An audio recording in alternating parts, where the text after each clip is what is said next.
Hello and welcome. I'm Glenn Fahey, Director of Education here at the Centre for Independent Studies. Well, what could be more important in education than to learn about how we learn? Researchers now know vastly more about the human brain, what makes it tick, and why some approaches to teaching and learning work better than others. At CIS, we've long taken an interest in the scientific grounding of education as the pillar of supporting evidence-based practice in Australian schools. But unfortunately, the educational science is often unknown and misunderstood. Many practices used by teachers and students are based on outdated theories, misconceptions, neuro-myths, trial and error, and anecdotes. Increasing our knowledge about the science behind learning is key to advancing education at all levels. Scientifically informed practice can optimize teaching and study time, ultimately helping students to be more effective, efficient, and engaged learners. My guest is among the world's leading experts in the study of learning. I'm very pleased to be joined by cognitive psychologist, Professor Dan Willingham. Dan is Professor of Psychology at the University of Virginia and author of several books, including Why Don't Students Like School?, When Can You Trust the Experts?, and Outsmart Your Brain, Why Learning is Hard and How You Can Make It Easy. Dan, a warm welcome to the CIS and thanks for joining us. Thanks so much. Happy to be here. Dan, today you're recognised among the world's experts in the study of cognition and learning, but that wasn't your first path in terms of study, particularly in terms of practical implications about the study of learning. What got you into this space? Dumb luck, really. I was invited because I live in Charlottesville, Virginia. There's an education nonprofit that was started here, and because I was at the university, the head of the nonprofit, actually the founder of the nonprofit, came to talk with me because he was interested in cognitive psychology. And some of his name will be familiar to at least some of the folks watching here. This was E.D. Hirsch, and he had founded the Core Knowledge Foundation in the 80s, I guess. And this, the time I'm speaking of now, when I had been at the University of Virginia for a few years, this was sort of mid to late 90s, I think. So I met with him and we chatted, and that was how we sort of got to know one another. And then I didn't hear from him for several years. And at the time, I was doing very much basic research at the intersection of cognitive psychology and neuroscience. And so I was studying learning, but I was not studying practical aspects of learning at all. It was all quite technical and theoretical. And then he called me and said, "You remember I visited you that time?" And yes, of course. He said, "Well, we're having our annual conference and there's going to be 500 or 600 teachers there. Wouldn't it be fun if you gave a talk about cognition to all these teachers?" And I said, "I don't know anything about teaching or classrooms." And they said, "No, we get that. We just think it would be fun." And, I've got an ego like anyone else. And so I said, "Sure, I'll come talk to a bunch of teachers about cognition." And then 6 months later, when, I had to give the talk in a couple of weeks, and I suddenly thought, my God, what have I done? How am I going to give this talk? I don't know anything that would be of interest to teachers. I mean, the big thing on my mind was, what could I say about learning that teachers don't already know? But I had already committed and I knew it was too late to back out. So I'd been teaching Introduction to Cognitive Psychology for over 10 years at that point. And so I had all these materials about memory. And so I literally just sort of went through my slide deck and picked phenomena and sort of stuff that I thought was in some way related to classrooms and decided that was going to be my talk. And the really funny part of it on reflection is that I had been dating this woman who was a teacher for, 3 or 4 months or something. And I had said, before I had my panic attack, I said to her, "Why don't you come to Nashville with me and watch me give this talk to teachers? Wouldn't that be fun? And learn about what I do." So she said yes. And now I was like having this existential crisis about that. It was going to be terrible. So like half an hour before she came with me to Nashville, and half an hour before the talk, I said, "You can't come. This is just going to be so bad. Please don't come." Anyway, the end of the story is that the teachers there actually found it interesting. They didn't know this content. They thought it was interesting and useful to their practice. And so that was how I got interested in education. I thought, gosh, my field is doing a terrible job of communicating things we know about how people learn to the profession. So I started moving towards doing what I do now, translation for teachers. And so this idea about learning, of course, we use the term very loosely in common language and even in educational contexts. But what is when we're talking about learning, what's more specific there? Is it really a discussion largely about attention and memory? Is that really what it boils down to? There's debate about this sometimes on Twitter, and I can't remember whether I just wrote about it, responded on Twitter, or whether I think I may have actually written something about this at some point. I don't think it's a very fruitful conversation, and it sounds strange because our first instinct is, well, how can we have a productive conversation if we don't agree on our terms?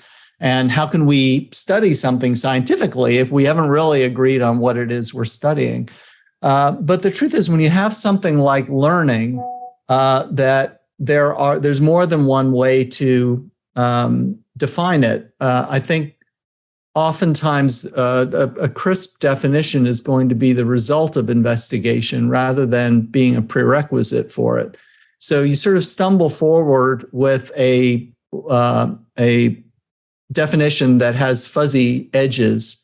And as you go, you're learning more and you come to understand better what it is you mean about what you mean by learning. This is something I drew this conclusion because there was a lot of debate. I know some of the historical debates about definitions of learning that took place, especially in American psychology, sort of the 40s through the 60s. And no one ever ended up really happy with the provisional definitions that they had. And so that's when I concluded, I'm not really sure this is worth it. Well, it's often suggested that adding to learning is effectively adding to the store in long-term memory. Is that too simple? That's the one that's popular on Twitter. Well, so one of the things that happens is then you have to say, well, what do you define long-term memory for me? Long-term memory, notice that without really noticing it, you've sort of bought into a theory, which is there is this thing called long-term memory. So then it's legitimate for me to ask you, well, what do you mean by long-term memory? Is that distinct from working memory? And if so, how? Are you making a process distinction or are you making a structural distinction?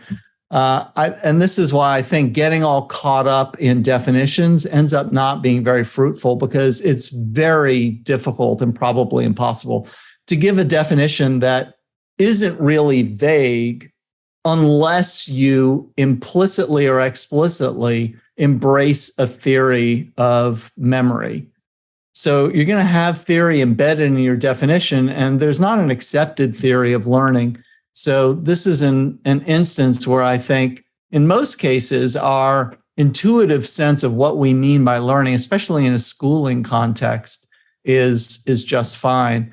The thing that I think is much more important to define is what our goals are in schooling, because goals can really vary. I mean, the truth is, if you and I and 6 other people, sit down and start tussling about what we mean by learning, there's not going to be that much space between us. But if we start talking about why children go to school, what is our hope and expectation about what schools are going to make different for our children compared to children who don't go to school, there can really be a lot of space between us on that score. And that's what I find helpful to think about, because I think that those embedded assumptions, those unspoken assumptions, end up making it seem like you and I are fighting perhaps about something empirical. But it really isn't anything. We're not fighting about data. We're just make different assumptions about what the goals are of schooling. And once that's exposed, it's much easier for us, even if we can't agree, we at least understand much better why it is we're disagreeing. Well, when we're talking here about learning, and we've talked here about the prevalence of schooling as being an important time for learning, but is learning fundamentally the same whether we're talking about children, adults, very, very young children? Is learning fundamentally the same thing at different levels? You mean sort of the process of learning? Yeah. The cognitive process? Yeah, I think there's much more that's similar than there is different. And I think I'm talking about like once children are at an age where we expect them to go to school and we think of it as different than, at least in this country, when children are going to preschool, it's typically the expectations about, what is going to be learned are relatively modest. It doesn't mean that it's unimportant, but it's things like they're going to learn how to interact with an adult who is in a position of authority, but is not a family member. They're going to learn how to interact with peers effectively. And they've got lots and lots of time to learn about that. And then there comes a point where it's like, now they're going to learn the alphabet. Like things are getting a little more serious now. They're learning things that are more abstract, things that you can't necessarily learn on the fly, things that need more intentionally to be taught. Once children are at that point, in other words, they're like 6 or 7, the differences between learning among a 6 and a 7-year-old and a 12-year-old and a 22-year-old are real, but they're also the kinds of things that like anybody would sort of notice, like the ability to regulate attention, the ability to understand your own memory and your own attentional system and be able to use it a little bit more effectively, those sorts of things. And so it wouldn't be true then, despite what many might suggest, that there's, I suppose, a developmentally appropriate stage of learning, that you would need to master a set of skills at a given age, and that this follows in a sort of linear cycle. What do you make of that theory around learning? Yeah, I mean, I've written about that a couple of times, and I think that's a version of a theory of cognitive development that is mostly not embraced anymore. It's a very Piagetian view. Piaget offered what is almost certainly the best known stage theory that, and what characterizes stage theories is that the cognitive system undergoes a sort of rapid reorganization, and it might happen at slightly different times in different children, but the stages happen in predictable sequences. And the important thing is that there's this period of stability where the child puts the world together, understands the world based on one set of principles, and then something happens and there's a reorganization, and there are different principles that the child is using to learn and to organize the world. And what a lot of research in cognitive development through the 1990s and 2000s especially showed is that stage theory is really not the right way to think about it. There's not this rapid reorganization, and it's wrong in a couple of ways. One of the most important is that there's much more variability within a child. So when a child is coming to understand a new concept, they'll one day look like they're understanding it, and then a couple of days it looks like they're totally not getting it anymore, and then they understand it again, and so on. So there's not this sort of seismic shift. And the other thing is that it's patchy. Like, if you have this cognitive capability that you didn't have it anymore, the prediction is that you would see that capability deployed across all sorts of different tasks. And instead, it looks really patchy. Initially, you understand this new idea, take sort of a classic developmental principle like conservation, where the child understands that an amount of liquid may look different in different vessels. If it's in a tall, skinny one, it kind of looks like there's a lot because the water level is high. But compared to a flatter with a vessel with a bigger diameter, So coming to understand, oh, that's the same amount of water. You just put it in a different vessel. That doesn't mean anything. It's still the same amount.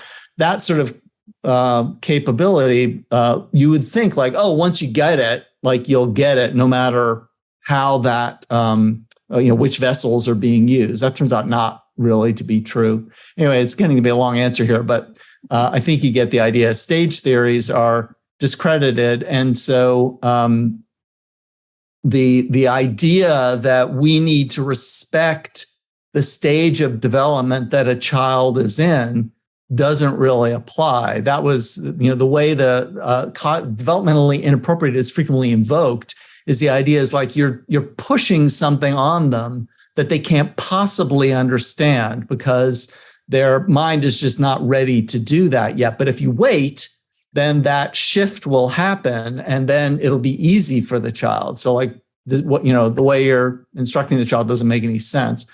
But if stage theories aren't right, then that argument doesn't make a lot of sense. And what I argued in this article is that what's much more important is what the child already knows. Like, so the counter that people frequently say is like, so you would teach calculus to a preschooler?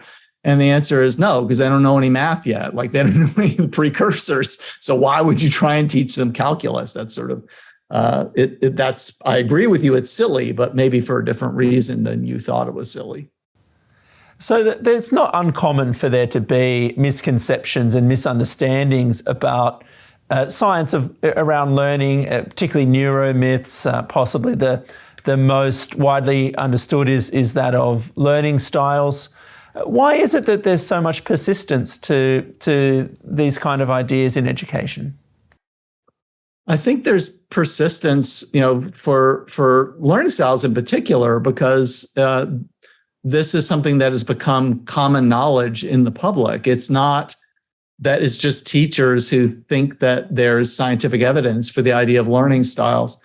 Everybody thinks it. And so to me, I get asked this a lot, and I wish I really knew what the answer is, but I can only speculate. I don't know of any really systematic research on this, and it's not the kind of thing a cognitive psychologist would ever know how to study anyway. But my best guess is that it's become one of those things that you don't think to question because everyone just knows that it's true.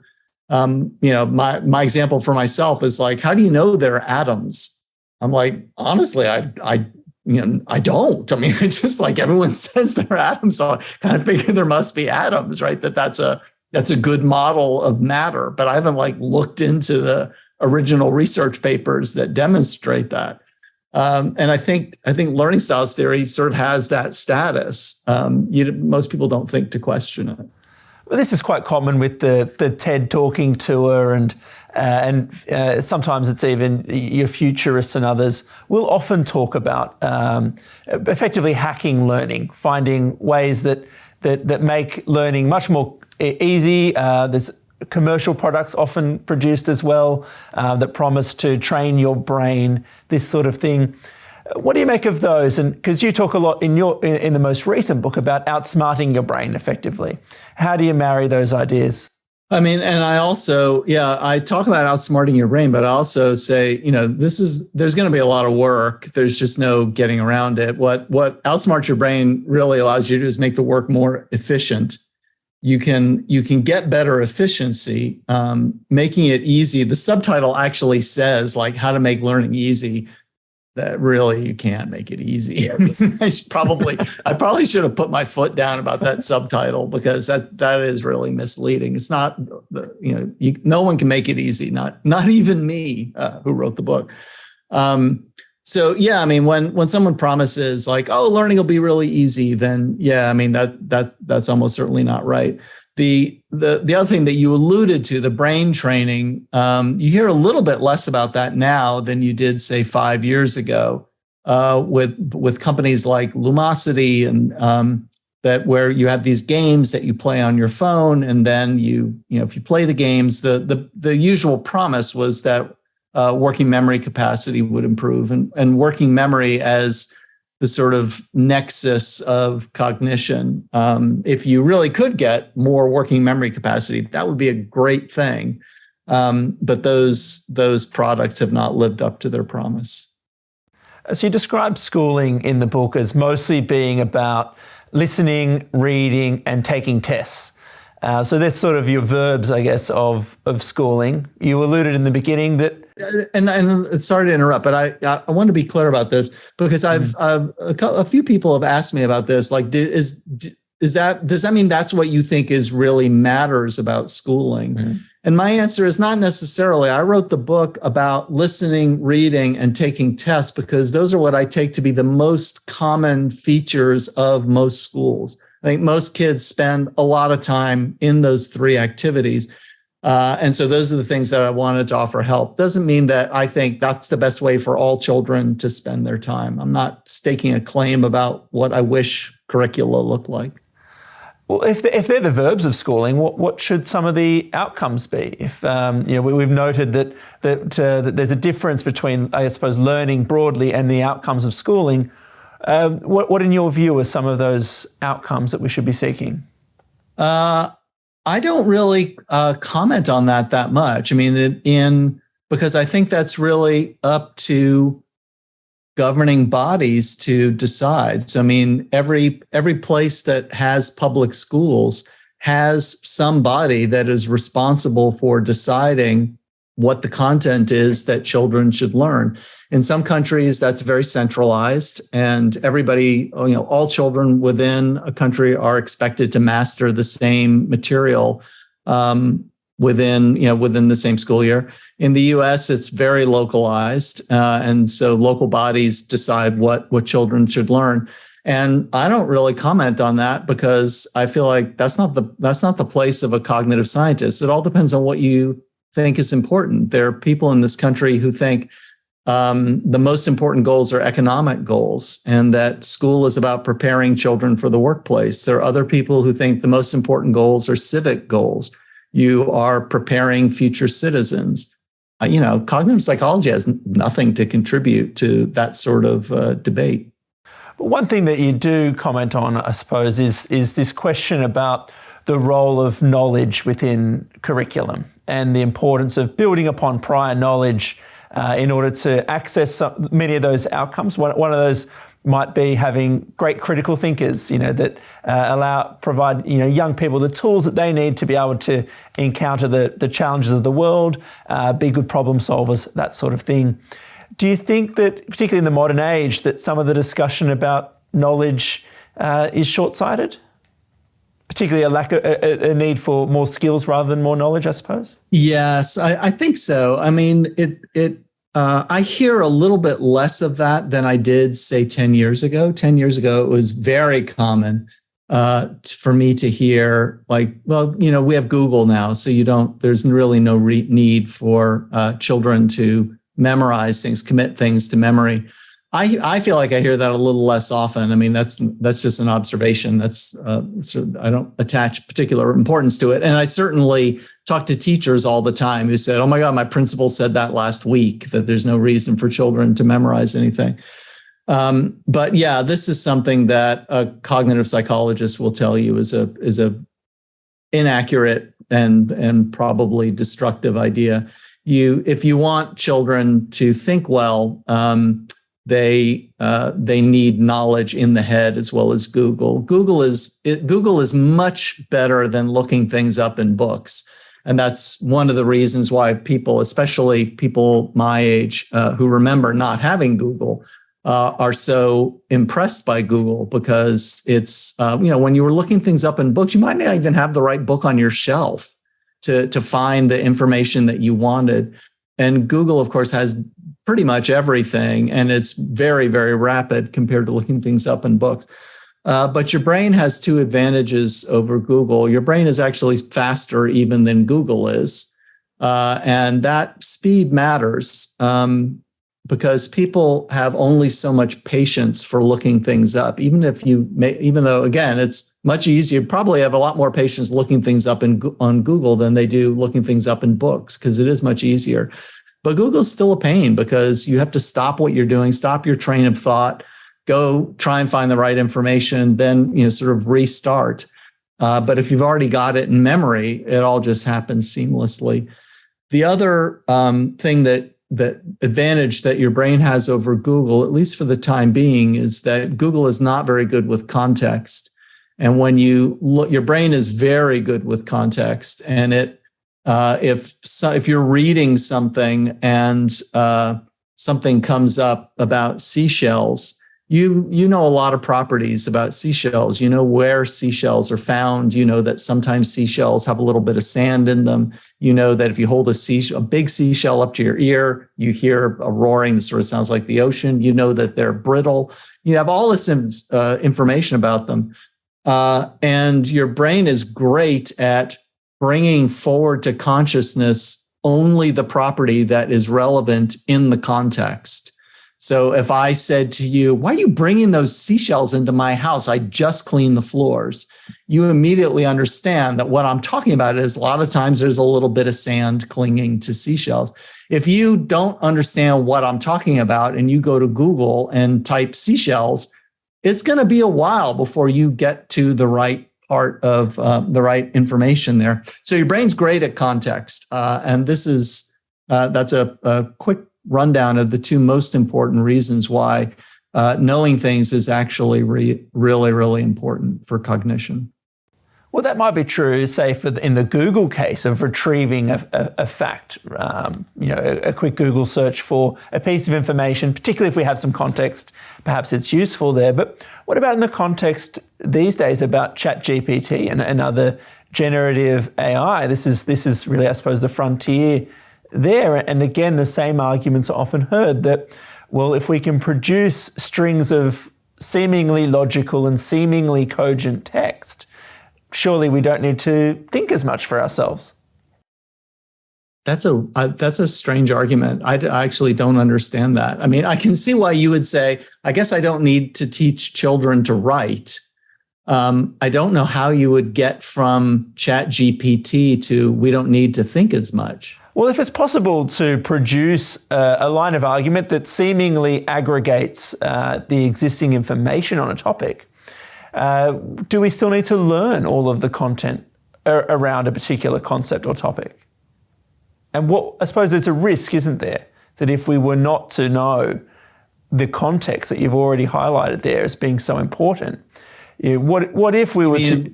Am I going to understand what ChatGPT produces? Exactly right. It sounded like an argument there's no need to because ChatGPT has it covered, but I guess that wasn't the argument. I've not heard that. Or I've heard lots of concern about ChatGPT, but it's mostly concerning. What is this going to mean for teachers if students have access to this tool? I'm less worried about it because my feeling is, right now there's going to be some figuring out, but teachers are pretty resourceful and experienced, and I think they're. If most of the concern at this moment is how do I either capitalize on this in my own teaching and make good use of it, or it's not mutually exclusive, or how do I ensure that when I give a writing assignment, students aren't using ChatGPT in ways that I have not allowed. And in both cases, I feel like teachers are going to figure that out, and like they'll share information with one another, which is happening much more than it did even 10 years ago. So I feel like that's going to shake out. I haven't heard anyone making seriously the argument, this should change what children know. Like there's no reason for anyone to learn how to write anymore because now we have ChatGPT. I've not heard that argument. Your research is, of course, incredibly important to the work of teachers. What are some of the questions that teachers pose to you about the work you do and the implications around cognitive psychology?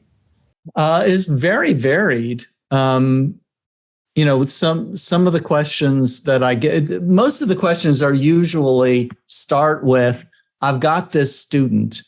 And they just sort of want to talk with me because there's some aspect of the student's cognition that is puzzling to them, and so they just sort of want to bat it around with me and try and work it out together. What's why this student is having trouble with a concept or behaving the way they're behaving or whatever it is. And then in terms of bigger picture things, it's there's just a lot of variability. I mean, there are as many questions as there are teachers, so I don't think there's anything that consistent. And do you think students know enough about how we learn to make the most of their study time? I hope not, because I wrote a whole book of that. But I sure pretended that was a problem. So I really hope they don't know very much. We actually do have data. From high schoolers, I think, and this is mostly American, and there's some British data as well.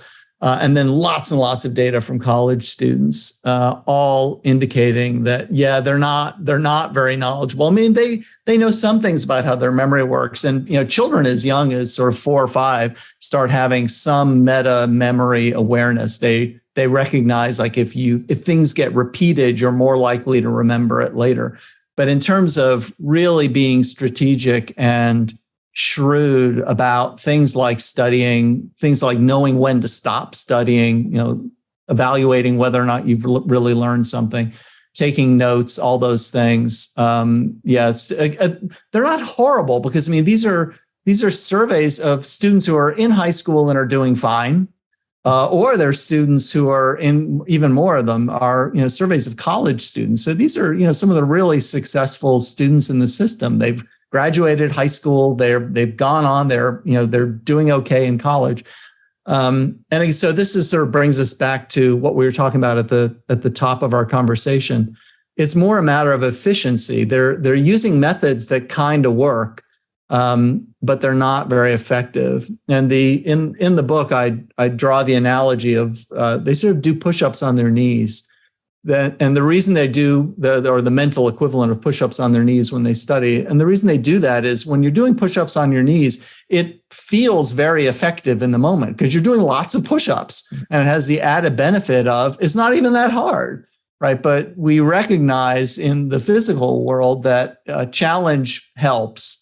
And you'd be better off doing regular push-ups or even like some kind of fancy, really challenging push-up if you're trying to really build strength. And the same thing is true when you're studying. The study techniques that are most effective do feel difficult, and they feel in the moment like they're not working very well.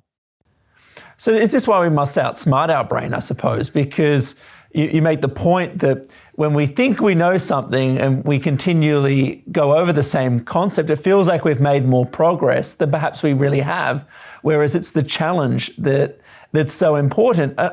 In my view, that seems to reflect a distinction between the idea of learning as being difficult and learning as being natural.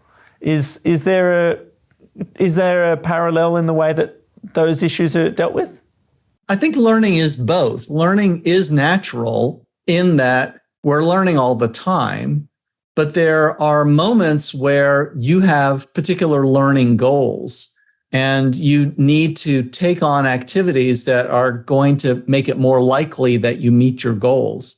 So when people say learning is natural, they're not wrong, but that doesn't mean that the activities you engage in are going to lead to the type of learning you're hoping for. I mean, it's a little bit like saying, our fitness is natural. In one sense, yes, your body can adapt to whatever it is you ask to do. I usually don't use so many fitness analogies because frequently they're misleading. But in this one, I think it's apt.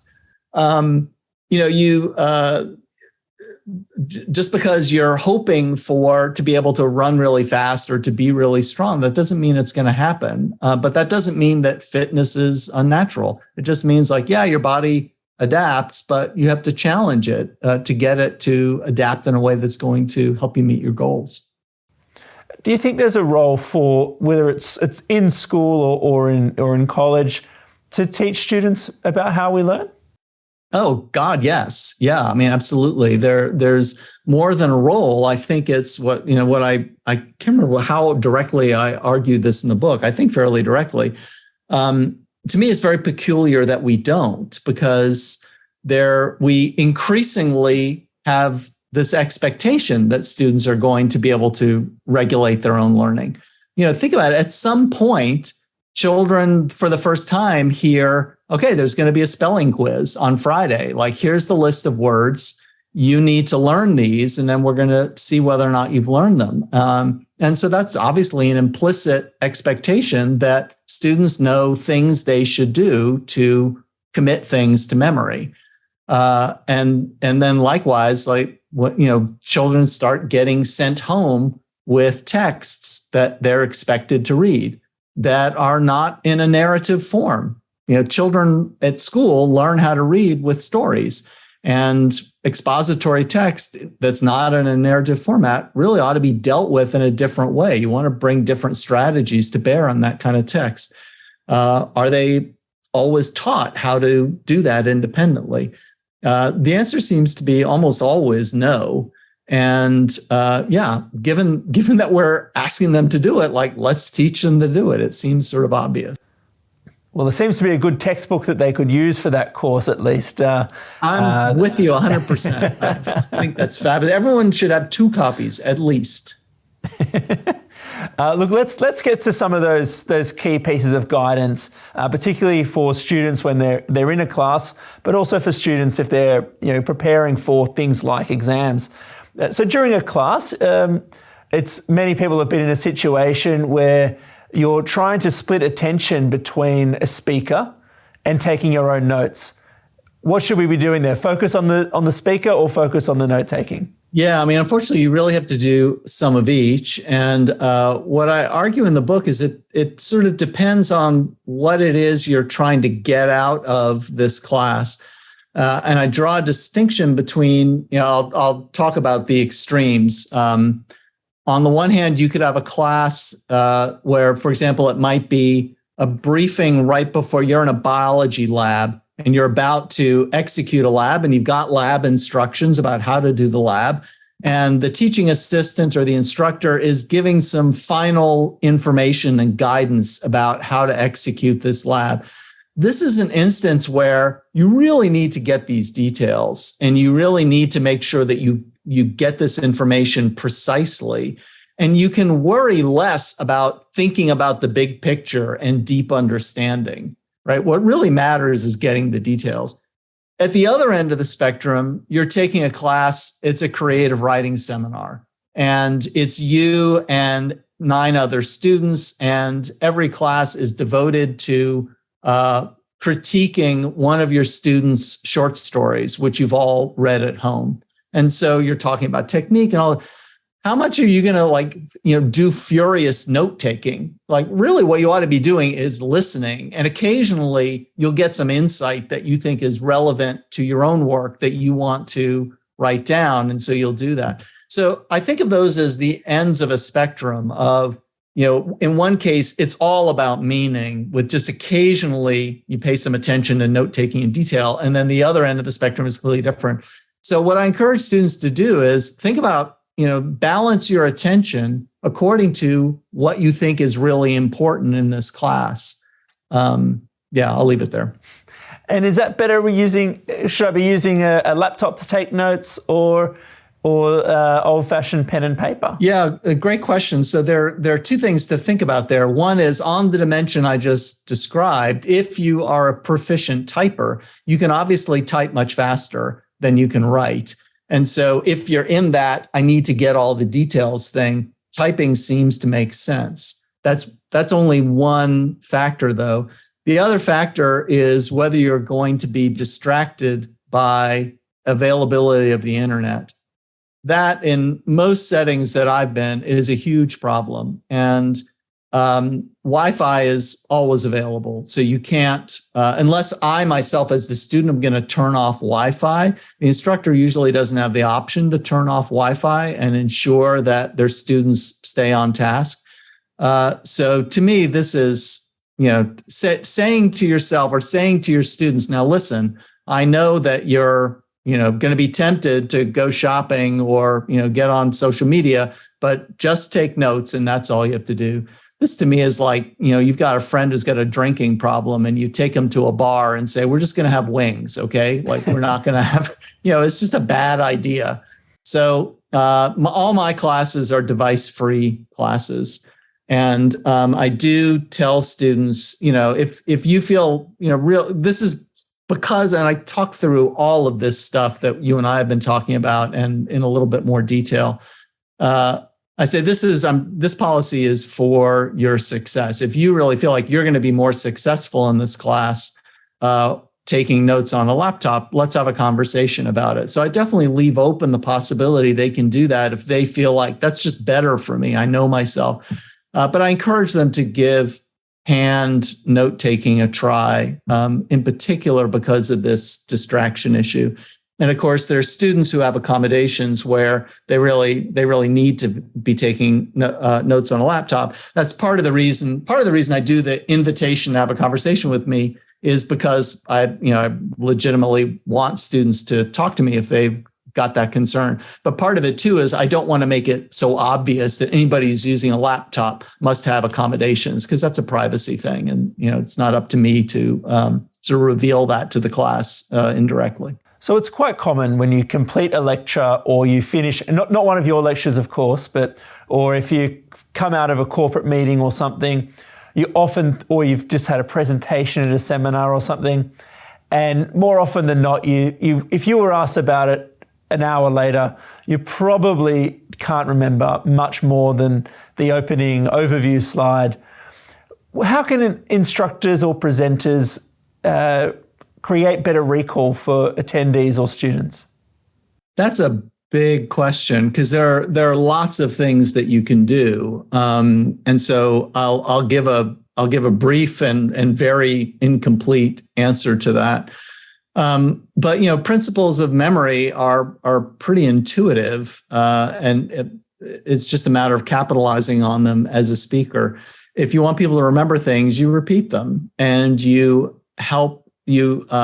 make sure that they understand the big picture conclusion, and you repeat the big picture conclusion. It's not complicated. I mean, people forget the important message of lectures. Candidly, like that was not a very good talk, right? I mean, that's what that means. That was, you were bored, and the person was confusing, and that's why you don't remember it. It is interesting, and this is something I've noticed. I've absolutely am guilty of this as well. I'll go to a professional conference and someone will say, "Oh, you went to see Fahey's talk. How was it?" It was terrible. He was a terrible speaker. I didn't enjoy it at all. And then I give a talk and I'm like, this audience is terrible. Like, they're not listening. They're not following me. Right. So if they don't get it when I'm talking, it's all their fault. But if I'm not entertained and interested, that's not my fault that I'm not paying attention. Right. So this is something I always, like to point out to people, because we can all identify with this. And I do think the burden is on the speaker. The speaker really has the easier job. It's much easier to talk than it is to listen. So I think when people are bored, it's my fault. Never, I'm sure. Just some final ones here for you don't know me. Final ones here for students. We just met. A few for students here, because students often are faced with some challenges when it comes to preparing for exams, and test taking obviously is one of the things that as a society we do really value. So a few I guess tips and misunderstandings here. How effective is it for us to just reread the material that we've covered? Yeah, I mean, that's the most common strategy in surveys when you ask students, how do you study? And I'll also say from that anecdotally, that really fits. So when a student comes in to my office hours and says, I'm very frustrated, I'm working so hard, I don't know what to do. The first thing I always ask them to bring in their notes and, really talk with them about all the different things that go into studying. And when it comes to trying to commit things to memory, reading over my notes and reading over the textbook is one of the main things. It's bad in two ways. It's bad because it's not a very good way to commit things to memory. Your mind can really skitter over what you read. I mean, we've all experienced this. You think you're reading something, you get to the bottom of a page and you realize, I've been thinking about lunch. I mean, I just have not been processing this at all. And so the act of deciding I'm going to reread, that's the way I'm going to study, it doesn't guarantee that you're actually going to think about meaning. and that's what's going to help things stick in memory. But it's worse in a second way, which is much more insidious, which is that we've meant familiarity has come up. Rereading makes things more familiar. And so facts in a book become more familiar, explanations. It feels like you understand because you know you've seen it before. And so that leads you to conclude that you yourself could explain it. There's a big difference between understanding when someone else explains or when you read and being able to explain yourself. And of course, that's the standard that has to be met on a test. So yeah, rereading is bad news. How about highlighting key points or using sticky notes, these sorts of things?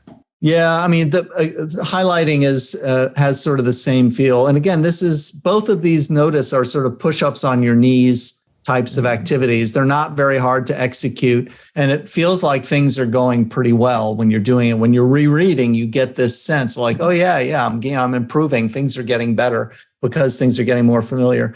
Highlighting has some of the same characteristics that it's very easy to execute and it feels efficient. It feels like now I'm figuring out what I need to revisit later. But when you think about it, how likely is it that you really know the most important things to highlight when it's your first time through the text? So highlighting makes sense if you're an expert. If you're reading a text on something you know a lot about, you are able to figure out what's important about it sort of on the fly as you go. But if this is new content to you, if you're a novice, you're probably not going to get that right. And highlighting is especially bad for drawing connections between parts of a text that are separated by a few pages. So it could be you're reading something on, the history of Western Europe and the start of World War II, and there are like 4 different, themes and reasons about the start of World War II and the Western Front. And those 4 reasons are separated by several pages, but you're supposed to draw the connection that those are all connected. Highlighting is not really good for that. A final one, it's possibly the one that a lot of students face in the final hours before an exam. Is it worth cramming or not cramming? Well, whether it's worth it or not is a judgment call. What we know is that if you cram, it definitely helps memory for the test, but it's very bad for memory in the long run. So what I tell my students is, look, if you're an engineer and you're taking a music appreciation course because you've got a hole in your schedule and you really don't care if you remember this content at all, but you do need to pass the course, I kind of understand why you cram. If that's not your priority, your engineering courses are your priority. I get it. It's not ideal. You've been hearing, since you were a little kid, don't cram.